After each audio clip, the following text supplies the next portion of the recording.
जय हिंद। हम लोग पिछले वीडियो में पढ़े थे दर्पण के बारे में। ये प्रकाश के परावर्तन का आपको होगा पार्ट 3 होगा। आज हम लोग पढ़ने वाले हैं प्रकाश का परावर्तन यानी रिफ्लेक्शन ऑफ लाइट। ठीक है, देखिए प्रकाश का परावर्तन क्या होता है। परावर्तन का मतलब होता है, प्रकाश के बारे में हम लोग फर्स्ट वीडियो में पढ़ चुके हैं। परावर्तन का मतलब होता है लौटना। किसी चीज़ का लौटना ही परावर्तन कहलाता है। चाहे किसी भी चीज़ लौट रहा है तो उसको हम लोग परावर्तन कहते हैं फिजिक्स के भाषा में। तो यहाँ प्रकाश का परावर्तन है, इसका मतलब प्रकाश का लौटना होगा। तो देखिए जब प्रकाश की किरण किसी चमकीले सतह से टकराकर प्रकाश का संपूर्ण भाग उसी माध्यम में लौट जाती है तो प्रकाश के लौटने की इस घटना को प्रकाश का परावर्तन कहलाता है। समझ गए? यानी कह सकते हैं कि प्रकाश के लौटने की घटना को, प्रकाश के लौटने की इस घटना को क्या कहते हैं? प्रकाश का परावर्तन कहते हैं। ये सवाल आपको 2016 और 2018 में पूछा था। बोला था कि प्रकाश का परावर्तन क्या होता है, उसके नियमों को सचित्र वर्णन कीजिए। यानी उसका नियम को चित्र के साथ आपको वर्णन करना था। कब? 2016 और 2017 में। देखिएगा, हम चित्र आपको बनाए और ध्यान से समझना है। एक टॉर्च है, टॉर्च से एक प्रकाश की किरण को गुजारे हैं, इस समतल दर्पण पर पड़ती है तो क्या होता है कि रिटर्न हो जाता है। तो यहाँ पर प्रकाश के परावर्तन घटना घट रहा है। ये उथल दर्पण है, नहीं उत्तल दर्पण है। उत्तल दर्पण में भी वही घटना होता है। एक बार पूछा था सवाल कि प्रकाश का परावर्तन कौन सी दर्पण में होती है, तो ऑप्शन ए में था समतल दर्पण और ज़्यादातर, लेकिन समतल दर्पण मार दिया था। नहीं, कोई भी दर्पण में होगा, कोई भी सतह रहेगा तो प्रकाश का परावर्तन हो गया। यानी प्रकाश का परावर्तन तीनों दर्पण में होती है, केवल समतल दर्पण में नहीं। ये बात समझ गए? अब देखिए प्रकाश के परावर्तन से लाभ क्या होता है। तो प्रकाश के परावर्तन से बहुत ज़्यादा लाभ होता है। यदि अगर धरती पर प्रकाश का परावर्तन घटना नहीं घटता ना तो समझिए कि बहुत समस्या होती। जैसे देखिए, इसके कारण हम लोग वस्तुओं को देख पाते हैं। आप लोग कोई भी वस्तु देखते हैं ना तो उससे प्रकाश टकरा कर आपकी आंखों तक आती है, तभी जाकर उस वस्तु को देख पाते हैं। अगर उस वस्तु से टकरा कर प्रकाश की किरण आपकी आंखों तक नहीं आएगा तो उस वस्तु को नहीं देख पाएंगे। जिस प्रकार से कुआं के अंदर प्रकाश की किरण तो जा पाता है लेकिन टकरा कर ऊपर तक नहीं आ पाती है, जिसके कारण कुआं के नीचे की सतह को हम लोग नहीं देख पाते। तो समझ में आ गया कि प्रकाश के कारण हम लोग वस्तुओं को देख पाते हैं। दूसरा, दर्पण में प्रतिबिंब बनता है। दर्पण में प्रतिबिंब का बनना है प्रकाश के परावर्तन। आपको दर्पण के बारे में पढ़ाए हैं, वहाँ पर बताए थे कि जो दर्पण होती है प्रकाश के परावर्तन पर कार्य करती है, प्रकाश के परावर्तन के नियम पर कार्य करती है। अगर दर्पण में प्रतिबिंब बनना है, प्रतिबिंब क्या होता है हम लोग आगे पढ़ेंगे, तो आपको प्रकाश का परावर्तन की घटना घटता तभी जाकर उसमें प्रतिबिंब बनेगा, अदरवाइज नहीं बनेगा। प्रकाश की दिशा को मोड़ती है। अरे यार, लौटना जब होता है तो यानी प्रकाश की दिशा को मोड़ देना परावर्तन पर ही डिपेंड करता है। ठीक है, उसके बाद इसके कारण ही पदार्थ चमकता है। कोई चमक रहा है तो चमकने के कारण उसमें परावर्तन की घटना होती है। देखिए और भी सारी घटनाएं होती है लेकिन परावर्तन भी होता है। बिना परावर्तन के आप लोग उसको चमकता हुआ नहीं कहे। जैसे मान लीजिए कि हीरा में प्रकाश की किरण जब प्रवेश करती है तो उसमें रह जाती है, जब रिटर्न करती है उस समय चमकता है। तो रिटर्न तो कर रहा है, इसका मतलब परावर्तन हो रहा है। ठीक है, चलिए उसके बाद हम आगे देखते हैं। इसके कारण ही हम उन वस्तुओं को भी देख पाते हैं जिस पर प्रकाश सीधे नहीं पड़ती है। बताइए, आपके घर में सूर्य से डायरेक्ट प्रकाश किरण तो नहीं आ रहा होगा, फिर भी दिखाई देता है। तो कहीं धूल कण, जलवाष्प में, बाहरी वातावरण में जो भी होगा, मिट्टी होंगे, दीवार होंगे, उससे टकरा कर प्रकाश किरण घर में आती है, तभी हम लोग देख पाते हैं। यानी बहुत ज़्यादा इंपॉर्टेंट है। 5 वाला जो है सबसे ज़्यादा इंपॉर्टेंट है। समझ गए? उसके बाद जानते हैं कि प्रकाश के परावर्तन का नियम क्या होता है। देखिए उसके पहले हमको ये जानना पड़ेगा कि प्रकाश के परावर्तन में जो भी पद यूज होते उसके बारे में।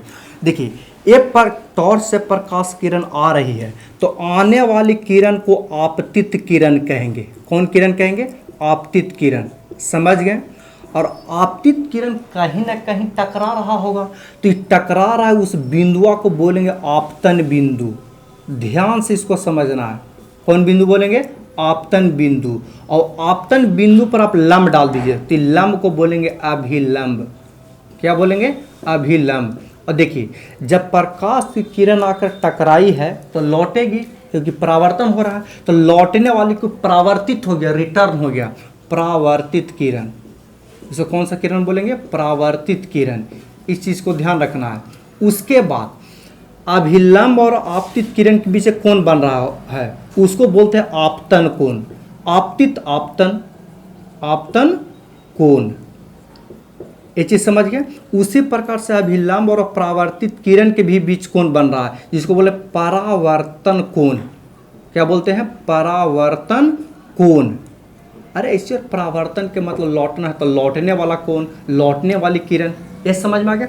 देखिए बाबू, हमेशा एक चीज ध्यान रखना है, कोण हमेशा अभिलंब के साथ बनता है। लोग इसके साथ देख लेता, दर्पण के सतह के साथ। कोण जो बनता है से हमेशा अभिलंब के साथ बनता है। आपतन कोण को I से सूचित किया जाता है और परावर्तन कोण को R से सूचित किया जाता है। इतना तो आप समझिए।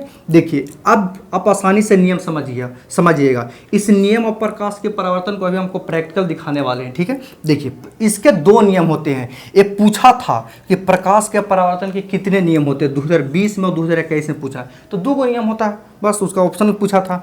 देखिए पहला नियम क्या है, आपतित किरण और परावर्तित किरण और जो अभिलंब होता है, तीनों एक ही तल में होता है, एक ही सतह में होगा। आपको करके हम दिखाने वाले हैं। आपतित किरण यानी आने वाले किरण और लौटने वाले किरण और उस पर जो लंब डाला गया है वो तीनों एक ही सतह में होगा, ठीक है। देखिए आपतित किरण, अपवर्तित किरण तथा आपतन बिंदु पर डाला गया लंब तीनों एक ही तल में होती है। दूसरा, I और R हमेशा बराबर होता है, यानी आपतन कोण परावर्तन कोण हमेशा बराबर होती है।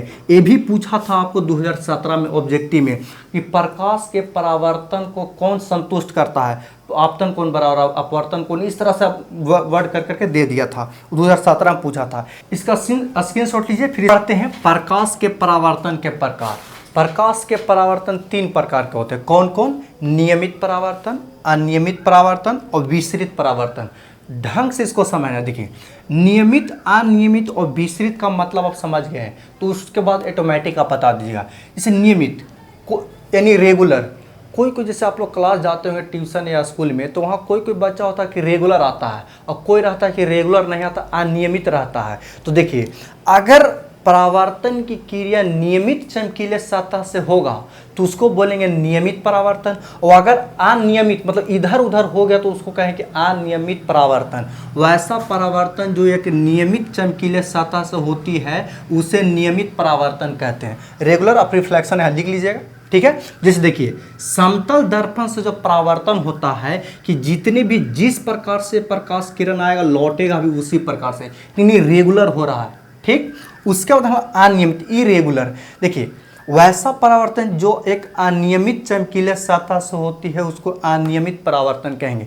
जैसे अब देखिए उत्तल दर्पण और अवतल दर्पण में अनियमित चमकीला सतह, अनियमित परावर्तन होगा, क्योंकि उसमें जब बहुत सारा प्रकाश किरण एक ही रूप में आएगा ना, तो जब रिटर्न करेगा तो इधर उधर हो जाता है। इस प्रकार से अगर सतह रहेगा तो उसमें कौन सा परावर्तन होगा? अनियमित। और सबसे इंपॉर्टेंट है विसरित परावर्तन, डिफ्यूज्ड रिफ्लेक्शन। देखिए इसमें क्या होता है कि कोई खुरदुरा अगर सतह है ना, पूरी तरह से चमकीला नहीं है, तो उससे विसरित परावर्तन होता है। जैसे दीवार पर जब प्रकाश आप लोग लाइट जलाते हैं, टॉर्च वगैरह, तो जब निकलता है तो उसी रूप से पूरा रूम में फैल जाता है। यानी वो नियमित और मतलब अनियमित का ही एक रूप है विसरित, लेकिन इसमें चारों तरफ से फैल जाता है। इसमें होता है कि चारों तरफ से नहीं फैलता है। तो किसी खुरदुरे सतह से होने वाले परावर्तन की क्रिया को विसरित परावर्तन कहते हैं, समझ गए। जैसे दीवार, वायुमंडल, बालू, मिट्टी, सबसे ज़्यादा बेहतरीन परावर्तन होता है तो वायुमंडल से, क्योंकि जब सूर्य से प्रकाश की किरण आती है तो वायुमंडल बहुत धूल कण, जलवाष्प के कण, तो उस पर जब पड़ती है तो पूरी धरती पर फैल जाती है, ठीक है। उसके बाद घर में भी टकरा करके आती है। तो विसरित परावर्तन सबसे ज़्यादा इंपॉर्टेंट है, इसको समझिए, इसका स्क्रीनशॉट लीजिए। उसके बाद हम लोग परावर्तन से संबंधित कुछ पद, यानी परावर्तन में कुछ पद होते हैं जो इसका यूज कर, जैसे आपतन कोण, परावर्तन कोण, आपतित किरण, परावर्तित किरण, ये सब बातें। देखिए सबसे पहले आता है आपतित किरण यानी इंसिडेंट रे। आने वाली प्रकाश की किरण को आपतित किरण कह रहे हैं। आपतित किरण मतलब आने वाली किरण, यहाँ पर लिखा गया प्रकाश स्रोत से आने वाली किरण को आपतित किरण कहते हैं। आप यहाँ आपको चित्र दिखाई दे रहा है, यही ना प्रकाश किरण आ रही है, मतलब वो एक किरण जो है से आपतित किरण है, आने वाली किरण है, क्लियर। उसके बाद परावर्तित, परावर्तित मतलब तो लौटना। देखिए आपतित मतलब होता है आना, अपरावर्तित मतलब होता है लौटना। परावर्तित या परावर्तन कहिए। तो परावर्तित किरण किसे कहते हैं? सतह से टकरा कर जो लौटती है, यानी लौटने वाली किरण को परावर्तित किरण कहते हैं। एक लाइन में उसको बोला जाए तो इसमें परावर्तित किरण कौन है? तो लौट रही है वाला, यानी ओ बी जो होगा से यहाँ पर परावर्तित किरण होगा, क्लियर। उसके बाद आपतन बिंदु। देखिए आपतन बिंदु मतलब आपतित किरण जिस बिंदु पर आकर टकराती है उसी को बोलो कौन सा बिंदु? आपतन बिंदु बोलेंगे।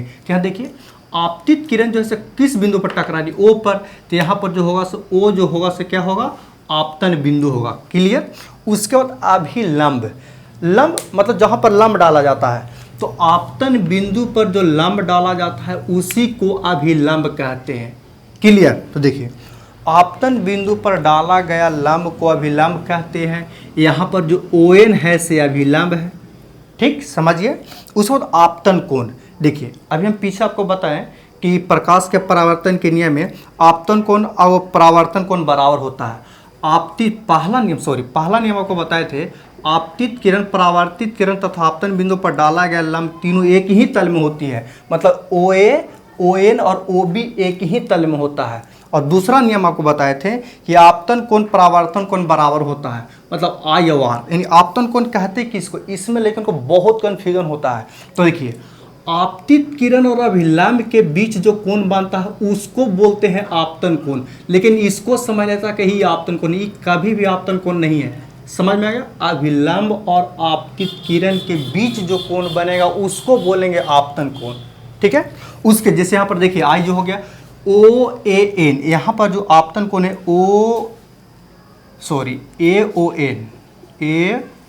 AON जो कोण है इसे है से आपतन कोण है। उसके बाद परावर्तन रिफ्लेक्टेड एंगल, परावर्तित किरण और अभिलंब के बीच जो कोण बनता है उसी को बोलते हैं परावर्तन कोण, ठीक है। इसे किससे सूचित किया जाता है, तो R से सूचित किया जाता है। यहाँ पर देखा जाए तो कोण BON जो है से कौन सा कोण है, परावर्तन कोण है।